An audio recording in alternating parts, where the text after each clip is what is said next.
تو اس رات کو اللہ تعالیٰ نے مبارک بنایا، اور حدیث پاک میں آتا ہے کہ اللہ تعالیٰ اس رات میں ساری دنیا کے لوگوں کی بخشش فرماتا ہے سوائے 5 آدمیوں کی۔ 5 کے سوا سب اہل ایمان کی بخشش ہو جاتی۔ مشرک، المشرک، پہلا مشرک، دوسرا مشاحن۔ مشاحن کیسے کہتے ہیں؟ دل میں بغض رکھنے والا، کینہ رکھنے والا۔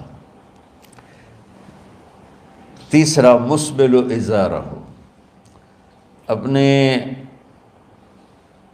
پاجامے شلوار چادر کو ٹخنوں سے نیچے تک لے جانے والا، لیکن ایک شرط کے ساتھ کہ وہ تکبر کی وجہ سے ہو، سستی کی وجہ سے ہے، غفلت کی وجہ سے ہے۔ چونکہ جب آپ نے ایک مرتبہ اس کے بارے میں بات کی تو حضرت ابوبکر صدیق نے کہا یا رسول اللہ، میری چادر، عرب چادر باندھتے تھے جیسے ہمارے پنجاب کا لباس چادر تھا، اب وہ کم ہو گئے۔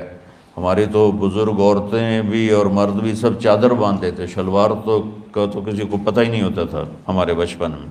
یہ تو پھر آہستہ آہستہ جب تعلیم آئی تو شلوار دیہاتوں میں بھی اور شہروں میں عام ہو گئی۔ تو اگر وہ اس لیے لٹکا رہا ہے کہ طبیعت میں تکبر ہے، پھر اس وعید کا وہ حقدار ہے۔ اگر ویسے اس کی نیچے جا رہی ہے تو میرا مالک ایسا، وہ تو ہے ہی رحیم و کریم، ہے ہی رحیم و کریم، ہے ہی رحیم و کریم۔ صرف شلوار نیچے لٹکانے سے وہ اتنی شدید سزا دے، اگر اس کے پیچھے تکبر ہے پھر ہے۔ یہ تکبر نہیں ہے تو انشاءاللہ وہ اس سے محفوظ ہوگا۔ تو اپنی چادر کو لٹکانے والا، لیکن بشرط تکبر۔ کتنے ہو گئے؟ عاق لوالدیہ، ماں باپ کا نافرمان۔ نافرمان ایسا کہ دکھ دینے والا۔ چھوٹی موٹی اونچ نیچ تو ہر بچے سے ہو جاتی ہے، نہیں، جن نے والدین کو ٹکڑے ٹکڑے کر دیا ہو اور ان کو دکھ دے دے دے دے کے ان کا سینہ چیر دیا ہو، چونکہ عاق کہتے ہیں پرزے پرزے کرنا کسی چیز کی، تو اپنے دکھ دے کر، اپنی بدتمیزی کے ساتھ اس نے ماں باپ کا دل زخمی کر دیا ہو، ایک یہ نہیں معاف ہوتا۔ 5واں مدمن خمر، مسلسل شراب پینے والا، مستقل جو شراب کا عادی ہو۔ ان 5 کو مؤخر کر دیا جاتا ہے۔ معافی نہیں ہونے کا مطلب یہ نہیں کہ اللہ تعالیٰ کبھی معاف نہیں کرے گا۔ معافی نہ ہونے کا مطلب یہ ہے کہ یہ 5 ایسے گناہ ہیں کہ اس کی وجہ سے بخشش رک جاتی ہے۔ اگر وہ شرک سے نکل آئے، وہ کینہ سے نکل آئے، وہ تکبر سے نکل آئے، وہ والدین کی نافرمانی سے نکل آئے، شراب چھوڑ دے، تو ان کی بھی بخشش ہو جاتی۔ جب کوئی توبہ کرے گا فوراً بخشش ہو جائے گی۔ نہ 15 شعبان کی ضرورت ہے، نہ لیلۃ القدر کی ضرورت ہے، نہ بیت اللہ جانے کے ساتھ توبہ کی شرط ہے۔ جہاں بھی وہ بیٹھ کے توبہ کرے گا، جس لمحے میں کرے گا، اسی وقت اس کی توبہ قبول ہوگی اور اللہ اس کے پچھلے سارے گناہوں کو معاف فرما دے گا۔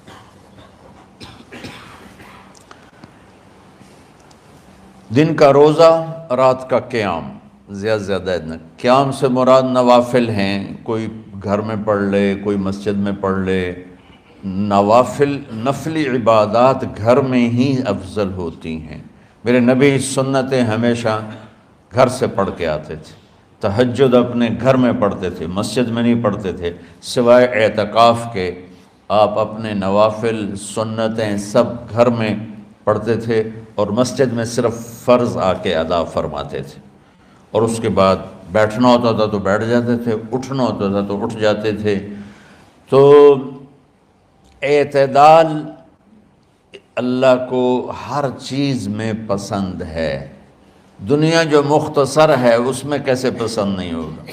آخرت جیسے معاملے میں بھی اللہ ہم سے کہہ رہا ہے اعتدال امتن وسطا، ایسے عیسائیوں کی طرح ترک دنیا بھی نہ کرو، یہودیوں کی طرح دنیا کے پیچھے نہ پڑ جاؤ، رزق کے حلال بھی کماؤ، اپنے بچوں کو بھی دیکھو، اپنے فرائض کو بھی دیکھو جو دنیاوی ہیں، اور اللہ سے بھی اپنا معاملہ ٹھیک کرو اور درست کرو۔ بعد کے زمانے میں صحابہ کے بعد سے ہی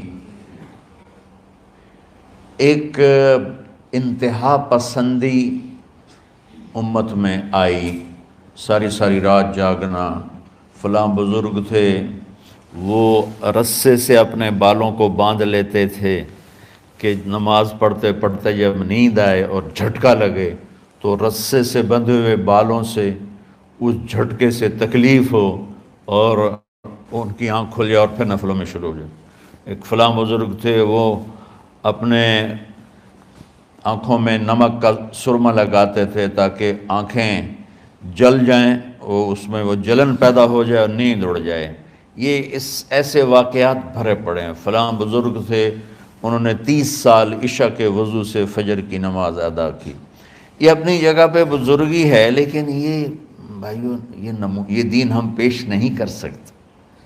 فلاں بزرگ تھے وہ 30 سال سے ستو کھا رہے تھے کہ روٹی کھانے اور ستو کھانے میں 70 دفعہ سبحان اللہ کا فرق پڑ جاتا ہے، تو روٹی کھائیں تو 70 دفعہ سبحان اللہ کم کہہ سکتے ہیں، اور ستو کھائیں تو 70 دفعہ سبحان اللہ زیادہ کہہ سکتے ہیں۔ تو لہٰذا انہوں نے کہا مجھے تو 30 سال ہو گئے، میں تو ستو کھا رہا ہوں، میں تو روٹی نہیں کھا رہا۔ یہ دین نہیں ہے، یعنی یہ وہ دین نہیں جو ہم انسانیت کو پیش کر سکتے، یہ تو لوگوں کو دوڑانے والی بات ہے۔ اور ایک آدمی ایک بزرگ سے ملنے گیا تو وہ نوافل پڑھ رہے تھے، وہ زور سے عصر تک نفل پڑھتے رہے، وہ ان کے انتظار میں بیٹھا رہا، پھر عصر سے مغرب تک وہ مراقبہ کرتے رہے، وہ انتظار میں بیٹھا رہا، پھر مغرب سے عشاء تک وہ نفل پڑھتے رہے، وہ بیچارہ انتظار کرتا رہا، پھر عشاء کے بعد پھر نفل شروع کیے تو تہجد تک نفل پڑھتے گئے اور وہ بیچارہ پیچھے بیٹھا ہوا۔ تو تہجد کے آخر میں ان کی مصلی پہ بیٹھے بیٹھے ایسے اونگ آ گئی، تو یوں جھٹکا لگا تو کہا یا اللہ میں اس آنکھ سے پناہ مانگتا ہوں جو سونے سے اس کا دل ہی نہیں بھرتا۔ اور پھر اس کے بعد فجر کی نماز پڑھ کے اشراق تک بیٹھے رہے، پھر اشراق پڑھے، اخیر وہ بیچارہ اٹھی کے واپس آ گیا، لگتا ہے نانتا ویلی کوئی نہیں۔ تو وہ اس نے کسی سے پوچھا کہ یہ بزرگ کب سے یہ کر رہے ہیں؟ کہ پچھلے 30 سال سے کر رہے ہیں۔ یہ راہبانیت کی شکل ہے، یہ وہ دین نہیں جو ہم لوگوں کو پیش کریں گے تو وہ کہیں گے واہ واہ واہ واہ کیا دین ہے بھائی، قبول کرو۔ یہ ایک قسم کا غلو آیا۔ میں ایک حدیث سناتا ہوں، بخاری شریف میں بھی ہے، مجھے اب ہر شے بھول گئی، لیکن وہ ہے نہی الغلو، اس طرح کر کے آپ لوگ زیادہ جانتے ہوں گے جو پڑھ رہے ہیں کہ غلو سے نہیں۔ حدیث آپ کو سب کو یاد ہوگی کہ 3 صحابہ آئے اللہ کے نبی کے گھر اور پوچھا کہ اللہ کے نبی رات کیسے گزارتے ہیں؟ تو گھر والوں نے کہا سوتے بھی ہیں، جاگتے بھی ہیں، کھاتے بھی ہیں۔ تو وہ تینوں آپس میں کہنے لگے وہ تو نبی ہیں، سوئیں بھی تو کوئی بات نہیں، اور شادی ہے کوئی بات نہیں، ہم تو نبی نہیں، ہمیں تو کچھ کرنا چاہیے۔ ایک نے کہا کہ میں ساری زندگی روزہ نہیں چھوڑوں گا، ایک نے کہا کہ میں ساری زندگی سوؤں گا نہیں، ایک نے کہا میں ساری زندگی شادی نہیں کروں گا۔ تو دیکھنے میں تو واہ واہ کیا بڑی بزرگی ہے بھائی، بڑے بزرگ ہیں۔ ہمارے نبی کو پتہ چلا آپ نے تینوں کو بلا لیا، کہا تم مجھ سے زیادہ اللہ سے ڈرنے والے ہو، میں تم سے انا اتقاکم یا اخشاکم، الفاظ آپ لوگوں کو زیادہ یاد ہوں گے لیکن مفہوم میں صحیح پیش کر رہا ہوں۔ آپ نے کہا میں تم سے زیادہ اللہ کو جانتا ہوں، تم سے زیادہ اللہ سے ڈرتا ہوں، میں سوتا بھی ہوں، میں کھاتا بھی ہوں، میں روزے بھی رکھتا ہوں، میں چھوڑ بھی دیتا ہوں۔ میری بیویاں بھی ہیں، میں اپنی بیویوں کے پاس بھی جاتا ہوں، تم دین میں غلو سے بچو، پہلے امتوں کو ہلاک کر دیا دین میں غلو۔ دنیا میں غلو یعنی انتہا پسندی، ایکسٹریمسٹ ہونا، دنیا ہو یا دین ہو، دونوں میں اعتدال بچو، اللہ تعالیٰ کو پسند ہے۔ تو شعبان کے حوالے سے ایک علماء کا طبقہ اتنا رد میں گیا کہ ایسی نفی کر دی کہ جیسے ہے ہی کچھ نہیں، یہ بھی غلط ہے۔ ایک طبقہ وہ ہے جو پتہ نہیں کیا کچھ کرتا ہے شب برات کے نام پر، وہ بھی غلط۔ ساری حدیثوں کو ملا کر روزہ اور رات کا قیام، کہ رات کو اٹھ کے کچھ اللہ کو یاد کر لو۔ اب اس آیت میں بعض مفسرین سے غالباً بھول ہوئی، حامیم والکتاب المبین انا انزلناہ فی لیلۃ مبارکۃ انا کنا منذرین فیہا یفرق کل امر حکیم امرا من عندنا انا کنا مرسلین۔ یہ لیلۃ القدر ہے، انا انزلناہ فی لیلۃ مبارکۃ، یہاں دوسرا لیلہ مبارک رات میں ہم نے قرآن کو اتارا۔ دوسری آیت کو جوڑو، انا انزلناہ فی لیلۃ القدر، ہم نے قرآن کو لیلۃ القدر میں اتارا۔ تو وہ آیت اس آیت کا ترجمہ کر رہی کہ لیلۃ مبارک سے مراد لیلۃ القدر ہے، 15 شعبان نہیں۔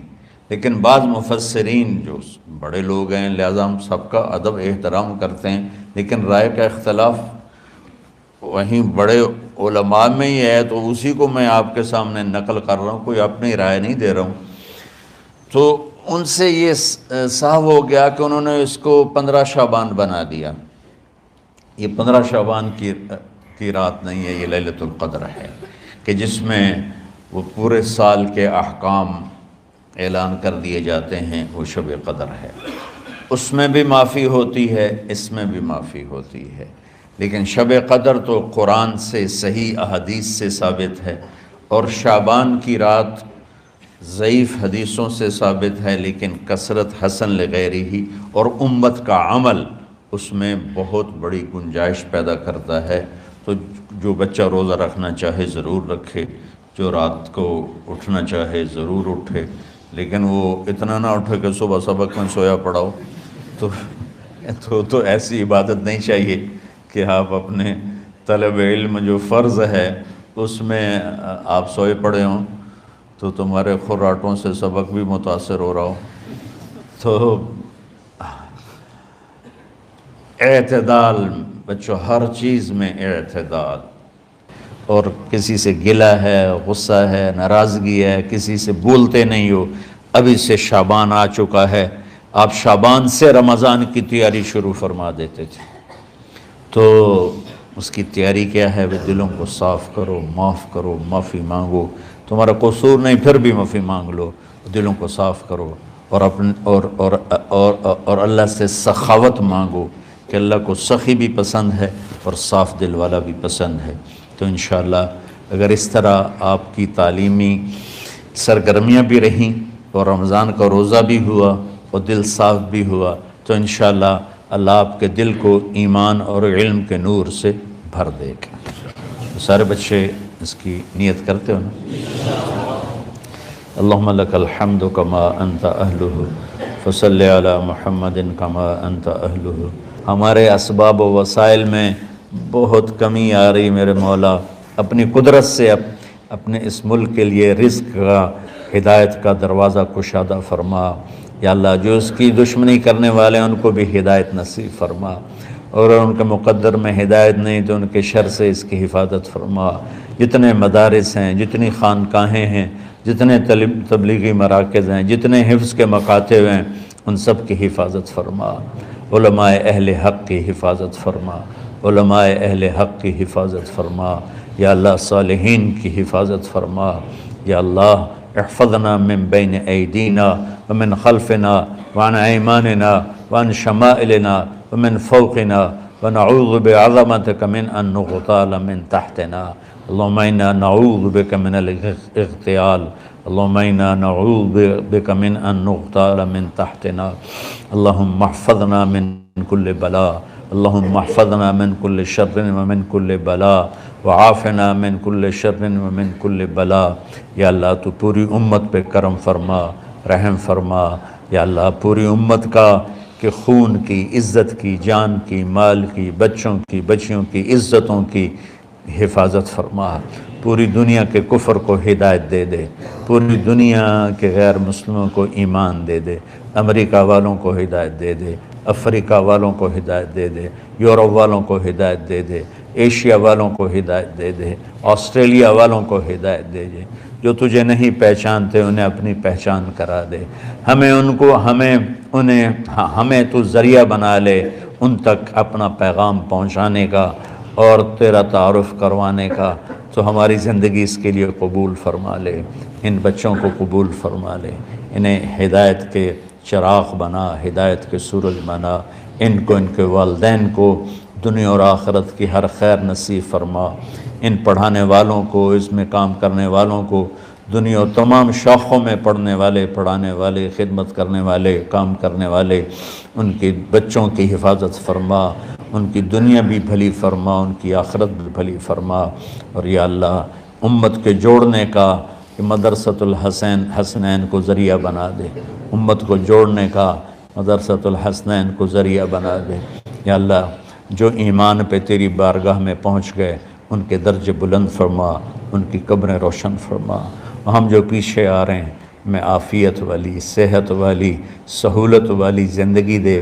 اور ایمان والی موت عطا فرما یا اللہ امراض والی موت سے بچا ہسپتالوں والی موت سے بچا اغتیال والی موت سے بچا عافیت سلامتی والی ایمان کے ساتھ اپنی رضا کے ساتھ ہماری واپسی یا اللہ مقدر فرما یا اللہ جو بیمار ہیں جو بچے بیمار ہیں جو اساتذہ بیمار ہیں یا اللہ میں بھی تیرا حقیر فقیر بندہ بیماری میں چل رہا ہوں ہم سب کو صحت شفا کامل نصیب فرما صحت شفا کامل نصیب فرما یا اللہ صحت شفا کامل نصیب فرما یہ جو نکاح ہوا ہے ان میں بھی یا اللہ جان بین میں برکت نصیب فرما اور محبت نصیب فرما یا اللہ ہم سب سے راضی ہو جا توفنا مسلمین والحقنا بالصالحین غیر خزایا ولا مفتونین انک علی کل شیء قدیر ربنا آتنا فی الدنیا حسنہ وفی الآخرۃ حسنہ وقنا عذاب النار وصلی اللہ تعالی النبی الکریم آمین برحمتک یا